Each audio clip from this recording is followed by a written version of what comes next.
வணக்கம் மக்களே. இந்த வீடியோல நம்ம என்ன செய்தி பார்க்க போறோம்னா, எலிப்பட இயக்குனர் திடீரென மரணம். அதிர்ந்து போன ரசிகர்கள். வாங்க என்ன தகவல் என்ன செய்தின்னு இந்த வீடியோல பார்க்கலாம். அதுக்கு முன்னாடி நம்ம சேனலை ஃபர்ஸ்ட் டைம் பார்க்குறீங்கன்னா சப்ஸ்கிரைப் பண்ணாதவங்கெல்லாம் சப்ஸ்கிரைப் பண்ணிக்கோங்க. பெல் பட்டன் சிம்பளமிக்கி நம்ம சேனலோட நோட்டிஃபிகேஷனை எனபிள் பண்ணிக்கோங்க. நாங்கள் போடுற வீடியோ எல்லாமே உங்களுக்கு உடனுக்குடனே வந்து சேருவோம். நடிகர் வடிவேலு நடித்த எலி படம் வெளியாகி 9 வருடங்கள் ஆன நிலையில அந்த படத்தை பற்றி சில தகவல் தான் இணையதளத்தில் பரவி வருகிறது. தமிழ் சினிமா உலகில் நகைச்சுவையில் சாம்பவனாக திகழ்பவர் தான் வடிவேலு. இவர் திரைப்பட நடிகர் மட்டுமல்லாமல் பின்னணி பாடகரும் ஆவார். ராஜ்கிரண் தன் சினிமாவில் அறிமுகம் செய்து வைத்தார். அதனைத் தொடர்ந்து இவருடைய நடிப்பில் வெளிவந்த படங்கள் எல்லாமே மக்கள் மத்தியில் ஒரு நல்ல வரவேற்பையும் வசூலையும் பெற்று தந்தது.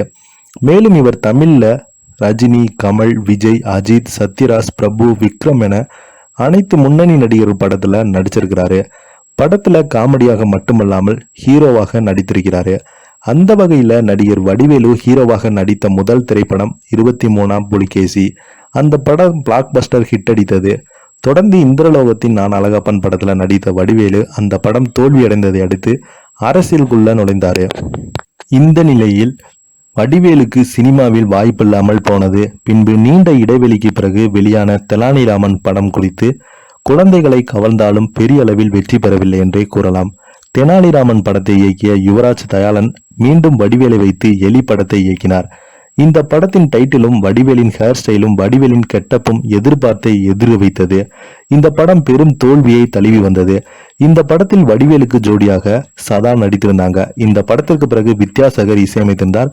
1960களின் பின்னணியில் எடுக்கப்பட்ட படம் எலி படத்தின் தோல்வியை அடுத்து 8 ஆண்டுகளாக யுவராஜ் தயாளன் எந்த படமும் இயக்காமல் இருந்தார்.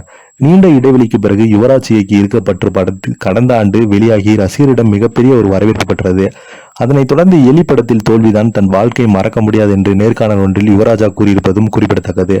அதாவது எலி படத்தின் சிறப்பாக காட்சி பிரசாத் லேபிள் பத்திரிகையாளருக்கு திரையிடப்பட்டுள்ளது. படம் முடிந்த நிலையில படம் எப்படி இருக்கிறது என வடிவேல் சொல்லி யுவராஜ் கேட்டிருந்தார். எந்த ஒரு பதிலும் திரும்ப வராத நிலையில் படம் நல்லா இல்லை என்று புரிந்து கொண்டாங்க. அங்கிருந்த காரில் வடிவேலுடன் கிளம்பிய யுவராஜ் சிறிது நேரத்தில் இறங்கியுள்ளார். அப்போது சினிமாவில் தலை காட்ட முடியாமல் போனார். 8 வருடங்களுக்கு பிறகு இருக்கப்பட்டு பிளாக் பஸ்டர் படத்தை யுவராஜ் அவர்கள் கொடுத்துள்ளார்.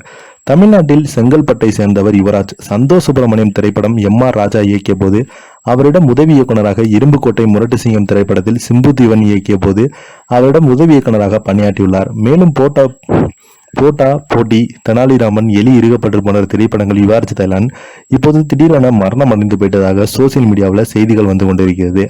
இதை பத்தி நீங்க கீழே உள்ள கமெண்ட் பாக்ஸ்ல மறக்காம கமெண்ட் பண்ணுங்க. நன்றி, வணக்கம்.